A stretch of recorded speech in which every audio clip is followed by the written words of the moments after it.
Welcome back to the Sneaky Freaky channel. I'm your host Jada, and today I'm by myself. So let's just get straight into it. I've been gone for about a month. It might have been 2 months. I don't know. And it's just been rough trying to navigate this podcast thing when you have a lot of different moving parts that's kind of working against you. And so I wanted to get on today for the followers that I did gain. I want to thank you guys for sticking in there. I've had some people text me and email me and say, hey, where's the podcast? So I really appreciate all the people that still are interested in the podcast. So it's not gone. I'm not canceling the podcast. I just have been taking time trying to figure out how I'm going to maneuver through this. So I'm just going to be very transparent with everybody today to tell you what's been going on. And so this goes way back to the beginning of the podcast. So these are for the people who subscribed like 3 years ago, because it's been 3 years since I've been doing this, believe it or not. So here's what's happened. So the initial podcast was called The Spicy Chicks, and it was myself and a homegirl of mine's.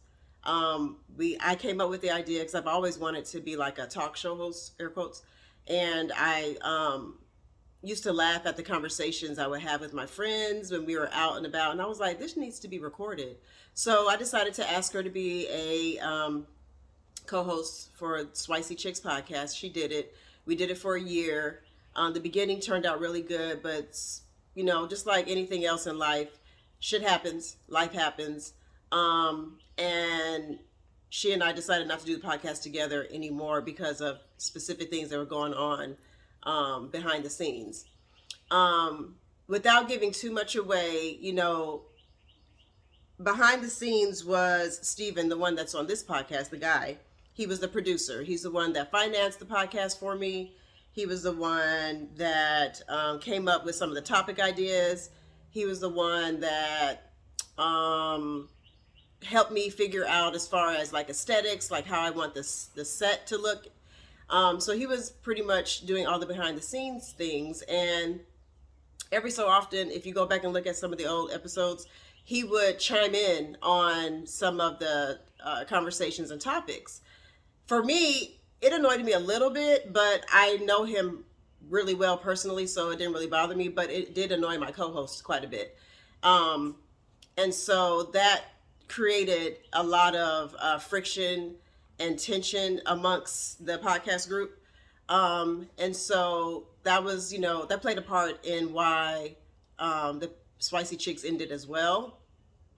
Aside from my co-host and her personal things that were going on behind the scenes that caused her to not be able to continue to be a co-host. Then we went down for a while. I decided, okay, Spicy Chicks is over. I tried to rebrand myself, and I ended up doing The Ugly Truth with Steven. So now he's no longer behind the camera, he's in front of the camera. And it started off really, really well. Like, we had some good traction. We had more followers. We were getting more comments. We were getting people talking to us about it. So I thought everything was going great. He seemed to like it. He was getting more comfortable in front of the camera. So I thought everything was all good. It was called The Ugly Truth. And life happens again, and it started to dwindle down. It dwindled down for reasons that were out of my control, I would say. Like, it was a lot of timing issues, a lot of recording issues. We no longer had the videographer that I initially hired when I was doing Spicy Chicks. So all the editing and all those things were done by myself and Steven. And so that caused a lot of, I don't know what to call it. Like, it just didn't go well. It didn't work well. And so because of that, here I go again, because I just wanted the podcast so bad. I tried to rebrand again. I set him down. I was like, listen, we have to rebrand this. I'm forgetting a part. So also, in the midst of us trying to figure out The Ugly Truth, a famous Atlanta rapper, female Atlanta-based rapper, decided to do a podcast with her significant other, and they stole our name. And so I'm not gonna get into all that because it's pointless. So they end up stealing the name of our podcast, and also pretty much copying the aesthetics and everything that I had in my podcast. And I know a lot of y'all are gonna be like, she's doing the most, like she's delusional. No, I'm not. They copied the exact same aesthetic when it came to the setup, from the chairs to the table to the plant with the lights in the plant behind us, to just a male and a female, and to a dog, a poodle coming in and out of the scenes. Like, all, it was just insane. And then the topics were very, very similar. So anyway, I digress. That happened, and so I told him, okay, I want to rebrand again because I can't go against a rapper. Like, she already has a following.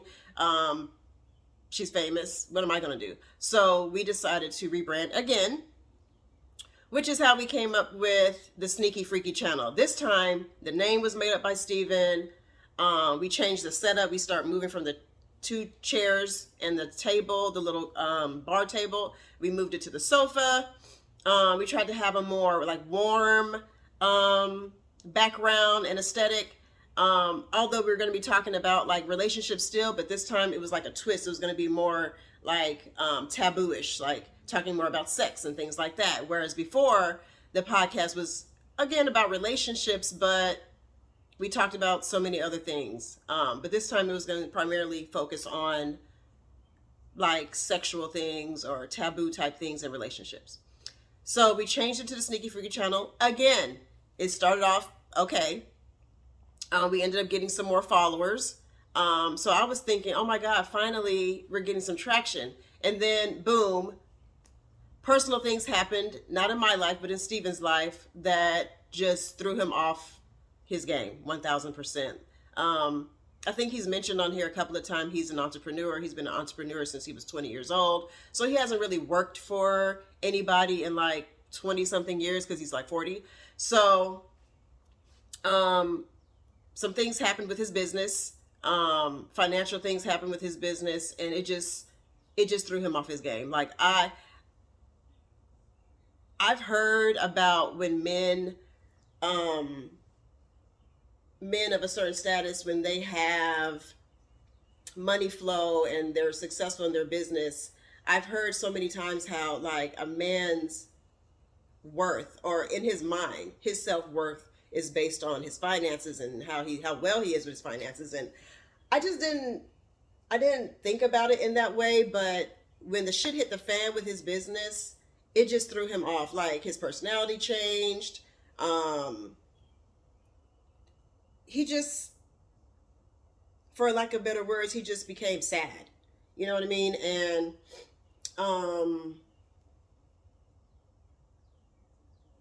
shit, I'll just say it. It's hard to work with somebody who's sad. Like, it's not going to work. Like, it's going to be difficult. They're not going to want to record. They're not going to want to be on time. Their motivation is very different. His motivation was all about rebuilding his business, rebuilding his business, rebuilding his business. So the podcast fell to the wayside.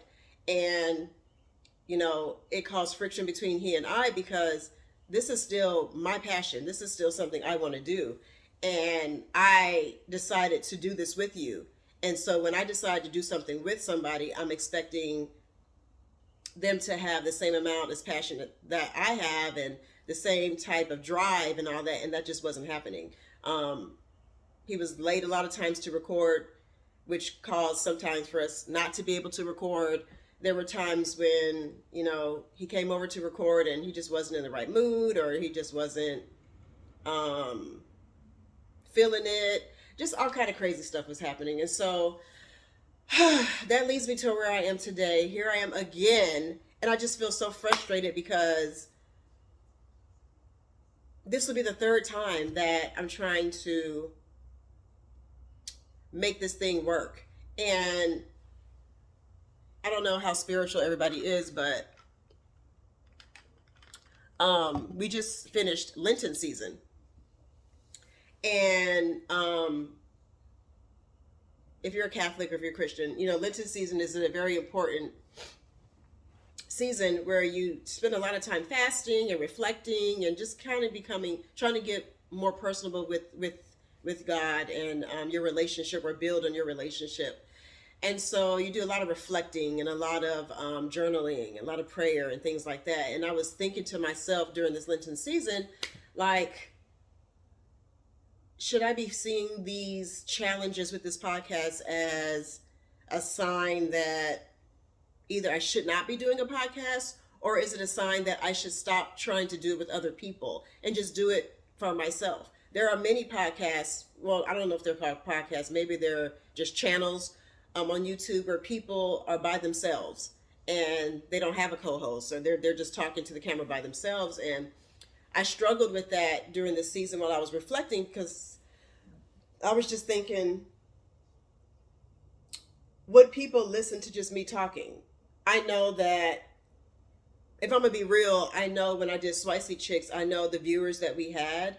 Yeah, there were some viewers who tuned in to hear what I was saying, but a lot of the viewers were tuning in because they wanted to look at my co-host. She was a very attractive girl. And she was very, not flashy, but she was very fashionable. And so I know a lot of women tuned in to see what latest hairstyle she would have, what kind of clothes she would have on, what kind of nail art she would have. And then, of course, dudes were tuning in just to look at her. I knew that. When it came to switching it from the Spicy Chicks to the Ugly Truth, I had new followers because it was men following me now and following the channel because they wanted to hear the antics of Steven, because he had such funny things to say. His play on words were funny. The way that he delivers a story was very funny. So I was battling with, gosh, maybe I'm not the talent. I'm the mastermind behind the podcast, but I'm not the talent, because people are not tuning in to see me. They're tuning in to see my co-host that I'm choosing. So I was battling with thinking about that. I was battling with, podcast is so oversaturated now. Like, it's just, especially here in Atlanta, everybody has a podcast. Every celebrity has a podcast. It's hard for regular people to get popping if all these celebrities are having podcasts. So I was battling with that. I was battling with the fact that, okay, Stephen was the financier of this podcast. Now he is struggling with different things with his business. All of his focus on money is going to be towards his business and not the podcast. So am I going to be able to withstand doing the podcast because I don't have the finances anymore? It's going to be all me. It was just so many different things I was dealing with trying to figure out, like, what am I going to do? And I just don't want to give it up. I don't want to give this up. I want to keep trying. They say third time's a charm. I don't know. This will be my third attempt trying to get this together. I don't know if I'm going to rebrand again. I don't know if I'm going to keep it the way it is. I don't know the status of Steven right now. I don't know if he's going to try to commit to this. I know that he's still battling with his business, trying to figure out how he's going to maneuver with that. I don't know if he has time, really. It's so many different things. And so I thought about just moving forward. Well, not thought about, I think that's what I'm going to do. I'm going to move forward and just continue this podcast or this channel by myself. And if I have guests on some episodes, awesome. If I don't, awesome. So I'm going to maneuver like that. Just to see how it goes, because I don't want to stop. I really enjoy doing this. I want to keep doing it. And so that's it. I'm going to keep doing it. Okay.